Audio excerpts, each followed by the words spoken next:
Victimised అంటే తప్పు చేయడం కాదు, తప్పు చేయలేదని చెప్పుకునే అవకాశం కూడా లేకపోవడం. ఎందుకంటే సమాజం ఎదుట నిశ్శబ్దం ఎప్పుడూ ఓడిపోతుంది. సమాజం చేసిన అన్యాయానికి బలైన మనిషి అదే విక్టిమైజ్డ్. అతను సాధారణ ఉద్యోగి. రోజూ బస్సులో ప్రయాణం, నెలచివర జీతం కోసం ఎదురుచూపులు. ఆ రోజు కూడా అలానే మొదలైంది. ఆఫీస్కి ఆలస్యం అవుతోందనే తొందర, బస్సులో గుంపు, చెమట, నిశ్శబ్దం. అంతలో ఒక అమ్మాయి గట్టిగా అరిచింది, ఎవరో నన్ను తాకారు. బస్సు ఒక్కసారిగా ఆగిపోయింది. అందరి చూపులు ఒక్కసారిగా అతని మీదే. ఎందుకంటే ఆమె పక్కన నిల్చున్నది అతనే.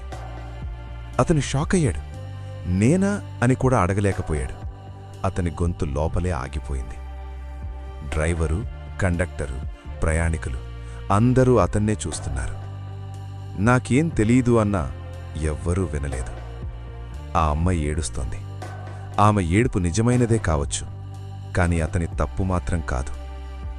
కాని సమాజానికి నిజం అవసరం లేదు. వాళ్లకి ఒక నిందితుడు కావాలి. అది అతనే. అతన్ని బస్సు నుంచి దింపేశారు. చుట్టూ జనాలు, వాళ్ల మాటలు. ఇలాంటి వాళ్లని బతకనివ్వకూడదు. ఇంట్లో అమ్మాయిలుంటారా వీళ్ళకి? పోలీసులొచ్చారు. అతన్ని స్టేషన్కి తీసుకెళ్లారు. ఏ ఆధారం లేదు, కాని అనుమానం మాత్రం ఉంది. ఆ రోజు రాత్రి అతను ఇంటికి వెళ్లలేదు. మరుసటి రోజు ఆఫీసులో అతని కుర్చీ మారింది. స్నేహితులు దూరంగా పెట్టారు.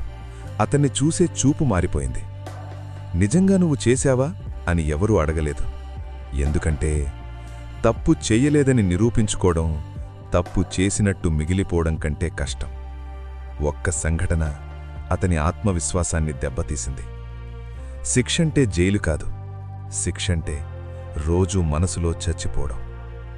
ఈ సమాజంలో తప్పు చేసినవాళ్లు కాదు, నిశ్శబ్దంగా ఉన్నవాళ్లు ఎక్కువ శిక్ష అనుభవిస్తారు. ఎవరైనా ఒకరోజు నిందించబడ్డప్పుడు వాళ్ల దగ్గర నిజం ఉన్నా వాళ్ల దగ్గర గొంతు లేకపోతే ఆ నిజం చనిపోతుంది. అతను తప్పు చేయలేదు, కాని ఈ సమాజం మాత్రం జీవితాంతం శిక్ష వేసింది. ఈ కథ నీకు నిజంగా తాకితే ఒక్కసారి ఆలోచించు. రేపు ఎవరి నిశ్శబ్దం మన చేతుల్లో నలిగిపోతుందో.